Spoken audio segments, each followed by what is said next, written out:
लोग कहते हैं साइंस बहुत बड़ी है, साइंस बहुत बड़ी है। ठीक है, मान लिया साइंस बड़ी है, लेकिन साइंस प्रकृति से बड़ी नहीं है। प्रकृति के पैरों की धूल भी नहीं है साइंस। प्रकृति समझ रहे हो ना? प्रकृति वो है जिसने खंड ब्रह्मांडों की रचना करी है। ये सूरज, चांद, सितारे, धरती, आकाश, पाताल, गैलेक्सी, ये क्लोरोफिल, ये इलेक्ट्रॉन, प्रोटॉन, न्यूट्रॉन, ये सब ये प्रकृति की देन है। साइंस तो बेचारा ये खोजता थक जा रहा है कि ये सब बन कैसे गया। ये साइंस तो बेचारी यही खोजती रह जाती है, ये हो कैसे गया, इसका कारण क्या है। साइंस बेचारी, अगर साइंस किसी आदमी का नाम हो तो बेचारे का जन्म बीत जाता है ये पता करते करते कि एक फल पेड़ से नीचे क्यों गिरा, ऊपर क्यों नहीं चला गया।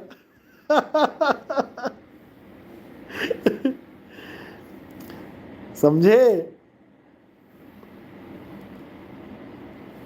प्रकृति फल को पेड़ से नीचे जमीन पे गिरा रही है और साइंस ये ढूंढता फिर रहा है कि यार ये नीचे क्यों गिरा, ये ऊपर क्यों नहीं उड़ गया। यानी जो ग्रेविटी, साइंस जो ग्रेविटी प्रकृति बना के बैठी हुई है, उस ग्रेविटी की खोज करता फिर रहा है साइंस कि ये हो कैसे गया। तो भैया कौन बड़ा है? और तुम्हें यकीन नहीं होगा कि जितनी समुद्र में रेत है, जितना समुद्र में रेत है, उस रेत में से एक कण उठा लो और उस एक कण के भी करोड़ हिस्से कर डालो, जितना हिस्सा तुम्हारे हाथ में आ गया ना वो भी बहुत बड़ा है। आज तक साइंस ने उतनी ही खोज कर पाई है। अब समझ लो कि प्रकृति और साइंस का क्या मेल मिला है। अभी परमात्मा का जिक्र नहीं किया मैंने।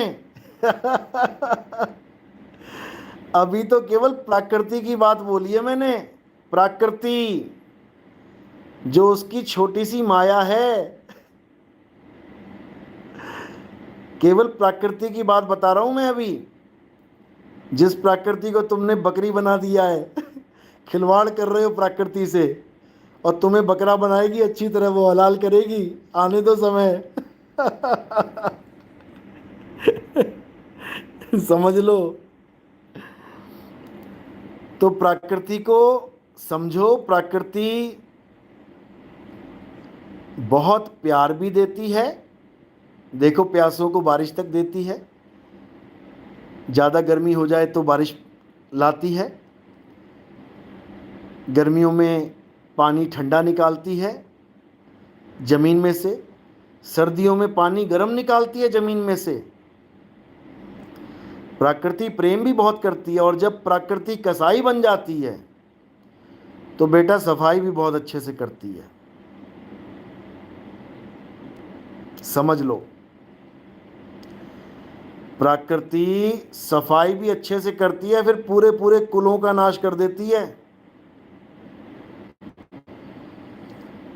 फिर त्राहिमाम हो जाती है, फिर तुम्हारी एक बात नहीं सुनती है।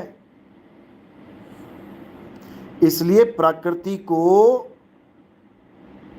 अष्टांगी देवी समझ के पूजो। पूजो मतलब पूजा मत करने लग जाना, उसका आदर करो। प्रकृति को शुद्ध रखो, वातावरण को शुद्ध रखो।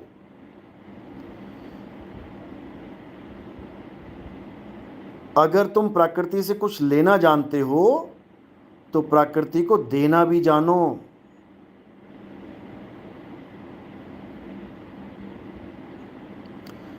और सबसे ज़रूरी जो है हम दे सकते हैं जो, वो है वृक्षारोपण। अभी आपको नहीं समझ में आ रहा है, अभी हम ये मुहिम चलाने वाले हैं कुछ दिनों में।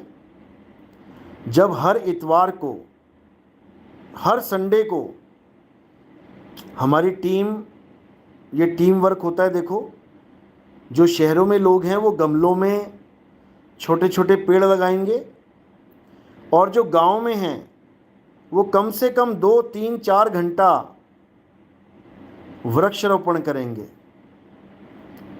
चाहे वो सड़क के किनारे करें, चाहे वो अपने गांव में अपनी ज़मीन पे करें। 8 10 12 पेड़ लगाएं, कोई बात नहीं। 3 4 5 महीने अच्छे से पानी दें, उसको थोड़ा बड़ा करें, और उसके बाद कहीं पर भी जहाँ अच्छी जगह लगे उसको लगा दें। वहाँ से उखाड़ के मिट्टी समेत उसको कहीं और रोपण करें, तो वो 100% अपनी जड़ें जमा लेगा, क्योंकि पेड़ बड़ा हो गया है, अब उसे खतरा भी नहीं है। थोड़ा बड़ा पेड़ हो जाए तो कोई पशु अगर उसके पत्ते खा भी ले तब भी वो पेड़ सरवाइव करता है, नए पत्ते उगा लेगा। लेकिन जब छोटा सा पौधा कोई खा लेता है तो वो सूख जाता है।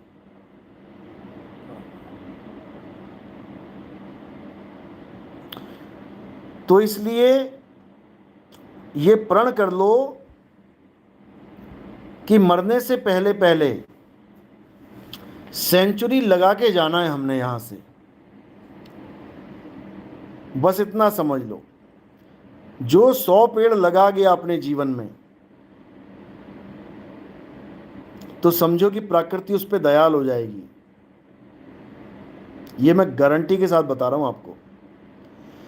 और हमारा तो इतना बुरा हाल है, चलो इस मामले में मुस्लिम, ईसाई, यहूदी हमसे काफ़ी अच्छे हैं, जो किसी के मरने पे, मारे जाने पर एक भी पेड़ का नाश नहीं करते, काटते नहीं हैं पेड़, वो जलाते नहीं हैं। इस मामले में वो हमसे लाख गुना अच्छे हैं। हम लोग का तो ये हाल है कि अपने पूरे जीवन में एक पेड़ नहीं लगाया होता है, और मरने के बाद 2 पेड़ और कटवा के चले जाते हैं। ये हाल है हमारा।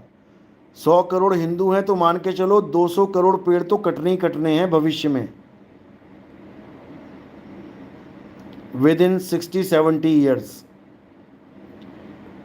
क्योंकि 70-80 साल के अंदर अंदर सबने मर जाना है। जितने आप तुम्हें दिखाई दे रहे हैं ना आज, जितने भी लोग तुम्हें शहरों में, गांव में अब जो दिखाई दे रहे हैं, 70 साल के अंदर अंदर ये सब लोग मर जाएंगे, 70-80 साल के अंदर। और 200 करोड़ पेड़ हिंदू धर्म वाले कटवा के जाएंगे मरने के बाद। और लगाए कितने हैं इसका तुम सोच भी नहीं सकते।